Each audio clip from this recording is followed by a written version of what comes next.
Hello friends, welcome to my YouTube channel the web education. So friends, এই মুহূর্তে আবার একটা গুরুত্বপূর্ণ আপডেট, সেটা হচ্ছে ডাব্লিউবিএসএসসি সেকেন্ড এসএসটি নিয়োগ মামলা নিয়ে। তো সিঙ্গেল বেঞ্চে রায় বহাল থাকলো, অযোগ্য প্রার্থীদের জন্য সব শেষ। তো কি বিষয়ে এখানে আলোচনা করা হচ্ছে, অবশ্যই আপনারা বুঝতে পারছেন বিষয়টা কি না। এখানে যে এসএসসি 26,000 চাকরি বাতিল হয়েছিল, সেই নিয়ে কিন্তু দীর্ঘদিন ধরে একটার পর একটা মামলা হয়, একটার পর একটা কিন্তু শুনানি চলতে থাকে এবং শেষমেশ যখন 26,000 চাকরি বাতিল হয়, তার পরিপ্রেক্ষিতে সুপ্রিম কোর্ট রায় দিয়েছিল যে রাজ্য সরকারের তরফ থেকে সেকেন্ড এসএলএসটি পরীক্ষার নিয়োগ করার, এবং সে ভিত্তিতে রাজ্য সরকারের তরফ থেকে গেজেট প্রকাশ হয় এবং সেখানে কিন্তু সুপ্রিম নির্দেশ মেনে যে গেজেট সেটা কিন্তু প্রকাশিত হয়নি বলে এটা নিয়ে নানান অভিযোগ উঠেছে। এবং একই মুহূর্তে আবার একটা নতুন আপডেট আসতে চলেছে, সেটা হচ্ছে অযোগ্য প্রার্থীদের যে বসার সুযোগ সেকেন্ড এসএলএসটি, সেটা নিয়ে কিন্তু আজ একটা ডিভিশন বেঞ্চে খুবই গুরুত্বপূর্ণ রায় দেওয়া হয়েছে কলকাতা হাইকোর্টের তরফ থেকে। তো কি ঘটলো আজকে শুনানিতে, কি নির্দেশ দিলেন বিচারপতি, অযোগ্য প্রার্থীদের কি বসার সুযোগ থাকলো, এই নিয়ে বিস্তারিত আপডেট এই ভিডিওর মধ্য দিয়ে আপনাদের সামনে আমি তুলে ধরবো। তো তার আগে বলে রাখি, যারা চ্যানেলে নতুন আছেন অবশ্যই চ্যানেলটি সাবস্ক্রাইব করুন এবং পাশে থাকা বেল নোটিফিকেশনটি অন করুন, যাতে এই ধরনের সমস্ত চাকরির নিউজ, নোটিফিকেশান, আপডেট এবং বিভিন্ন কম্পিটিটিভ এক্সামের প্রিপারেশনের জন্য অবশ্যই চ্যানেলের পাশে থাকুন। আর ভিডিওটি শেষ পর্যন্ত দেখুন, পারলে লাইক শেয়ার বন্ধুর সাথে অবশ্যই করবেন। তো চলুন বিষয়টি জানা যাক যে কী ঘটেছে আজকে। তো আজকে যে এসএসসি কেস আপডেট, সেটা নিয়ে বিষয়টা হচ্ছে যে ডাব্লিউবিএসএসসি কেস, যেখানে ব্রেকিং নিউজ হচ্ছে যে সিঙ্গেল বেঞ্চের রায় বহাল থাকলো, অযোগ্য প্রার্থীদের আবেদন বাতিল করলো কলকাতা হাইকোর্ট। তো কি বলা হয়েছে, তো এই মামলার প্রথমত ভিত্তি কি না, কলকাতা হাইকোর্টের division bench school service commission সংক্রান্ত যে মামলায় সেই সিঙ্গেল বেঞ্চের রায় কিন্তু বহাল রাখলো। এর ফলে 2016 সালে যে নিয়োগ প্রক্রিয়া, সেই নিয়োগ প্রক্রিয়ায় অযোগ্য বা দাগি বা টেন্টেড যে সমস্ত ক্যান্ডিডেট ছিল, যাদের চিহ্নিত করা হয়েছিল, তাদের সেই সমস্ত প্রার্থীরা নতুন নিয়োগ প্রক্রিয়ায় অংশ নিতে পারবেন না। যদি কেউ এর মধ্যে আবেদন করে থাকেন, তবে তাদের আবেদনপত্র কিন্তু বাতিল করা হবে বলে এই রায় এসছে আজকে ডিভিশন বেঞ্চের নির্দেশ ভিত্তিতে। তো মামলার প্রেক্ষাপটে কি ঘটেছে না, প্রথমত বলা হয়েছে সিঙ্গেল বেঞ্চের রায় কী ছিল না, বিচারপতি সৌগত ভট্টাচার্যের সিঙ্গেল বেঞ্চে প্রথমে রায় দিয়েছিল যে 2016 সালে নিয়োগ প্রক্রিয়ায় যে সমস্ত প্রার্থীদের ওএমআর শিটে গরমিল বা অন্য কোনো অবৈধ উপায়ে চাকরি পেয়েছেন বলে চিহ্নিত করা হয়েছে, তারা কিন্তু নতুন নিয়োগ প্রক্রিয়ায় আবেদন করার যোগ্য নন। অর্থাৎ এই রায় সিঙ্গেল বেঞ্চ বিচারপতি সৌগত ভট্টাচার্যের বেঞ্চে কিন্তু এই মামলার আগেই রায় দিয়ে দিয়েছিল।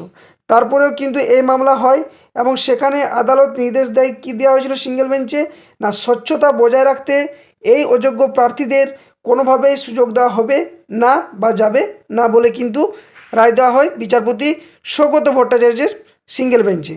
তো ডিভিশন বেঞ্চে কী রায় এলো না, ডিভিশন বেঞ্চে বলা হচ্ছে যে রাজ্য সরকার এবং স্কুল সার্ভিস কমিশন এই রায়কে চ্যালেঞ্জ করে বিচারপতি সোমেন সেনের নেতৃত্বাধীন ডিভিশন বেঞ্চে আবেদন করে।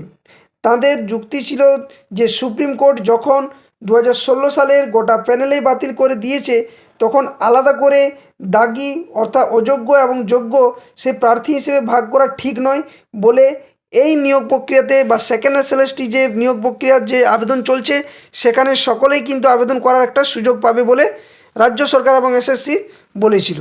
তো ডিভিশন বেঞ্চের পর্যবেক্ষণ রায় কি এলো, তো ডিভিশন বেঞ্চ সিঙ্গেল বেঞ্চের রায়কে কিন্তু সমর্থন করেছে এবং রাজ্য ও কমিশনের ভূমিকা নিয়ে তীব্র অসন্তোষ প্রকাশ করেছে। আজকে শুনানির সময় বিচারপতি সোমেন সেন এসএসসির আইনজীবীর কাছে জানতে চান যে বিষয়গুলো, সেটা হচ্ছে কি না, এখানে তিনি বলেন যে অযোগ্য যে প্রার্থী রয়েছে তাদের জন্য কমিশনে এত সহানুভূতি কেন, তিনি প্রথমেই কিন্তু এই মন্তব্যটি প্রকাশ করেন এবং সাথে সাথে আরও একটি মন্তব্য করেন না, যাদের বিরুদ্ধে দুর্নীতির অভিযোগ, কমিশন তাদের হয়ে কেন সওয়াল করছে, কমিশন কি আদৌ তাদের হয়ে কথা বলার অধিকারী, এই নিয়ে তিনি কিন্তু আজকে ডিভিশন বেঞ্চে বিচারপতি সোমেন সেন কথাগুলো তুলে ধরেন।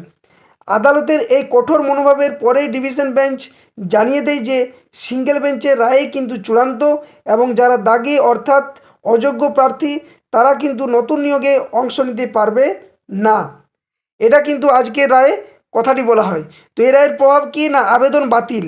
এখানে বোঝা যাচ্ছে যে 188 জন অযোগ্য চিহ্নিত প্রার্থী নতুন করে আবেদন করেছিলেন তাদের আবেদনপত্র বাতিল হয়ে যাবে এবং মোট যে 1801 জন প্রার্থী রয়েছে অযোগ্য তাদের কিন্তু চিহ্নিত করা হয়েছিল এই ভিত্তিতেই, এবং যার পরিপ্রেক্ষিতে বোঝা যাচ্ছে যে এই মুহূর্তে যতজন অযোগ্য চাকরি প্রার্থী রয়েছে তারা কেউই কিন্তু এই সেকেন্ড এসএলএসটি বা WBSSC 2025 যে নিয়োগ প্রক্রিয়া সেখানে কিন্তু অংশগ্রহণ করতে পারবে না।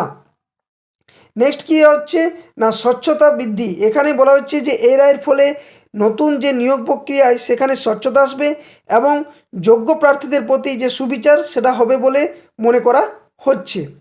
রাজ্য এবং কমিশনের উপর চাপ দেওয়া হচ্ছে। এখানে কি না আদালত যেভাবে রাজ্য এবং কমিশনের ভূমিকা নিয়ে প্রশ্ন তুলেছে তাতে তাদের উপর যে স্বচ্ছ এবং আইনসম্মতভাবে যে নিয়োগ প্রক্রিয়া সে সম্পন্ন করার জন্যও কিন্তু চাপ বেড়ে গেল বলে মনে করা হচ্ছে।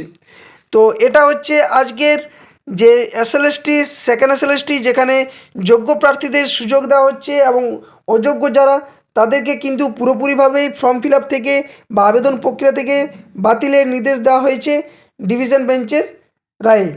তো এই নিয়ে দীর্ঘক্ষণ আজকে কিন্তু শুনানি হয়, যেখানে বিচারপতি সৌমেন সেন এবং স্মিতা দে দাস ওনার বেঞ্চে কিন্তু এই মামলার শুনানি হয় এবং এই ভিত্তিতে আর নতুন করে কোনো অযোগ্য চাকরি প্রার্থীরা নিয়োগ প্রক্রিয়ায় অংশগ্রহণ করতে পারবেন না বলে সরাসরি জানিয়ে দিয়েছেন। তো এই ছিল আজকের আপডেট। যদি ভিডিওটি ভালো লেগে থাকে অবশ্যই ভিডিওটি লাইক শেয়ার করবেন, চ্যানেল নতুন হয়ে থাকলে অবশ্যই চ্যানেলটি সাবস্ক্রাইব করবেন এই ধরনের নিউজ আপডেট তথ্য পাওয়ার জন্য। আর যারা এই প্রত্যেকটা আপডেটের পিডিএফগুলো পেতে চান অবশ্যই কিন্তু দ্য ওয়ে পেস এডুকেশন যে অফিসিয়াল টেলিগ্রাম চ্যানেল বা ফেসবুক পেজ রয়েছে দ্য ওয়ে পেস এডুকেশন সেইখানে কিন্তু যুক্ত হয়ে যাবেন, সেখান থেকে কিন্তু সমস্ত তথ্য শেয়ার করা হবে। আর ভিডিওর ডেসক্রিপশন বক্সে কিন্তু official Facebook page official Telegram চ্যানেলের লিঙ্ক কিন্তু প্রোভাইড করা হবে। তো এটাই ছিল আজকের আপডেট। অবশ্যই সকলেই সুস্থ থাকুন, ভালো থাকুন। জয় হিন্দ।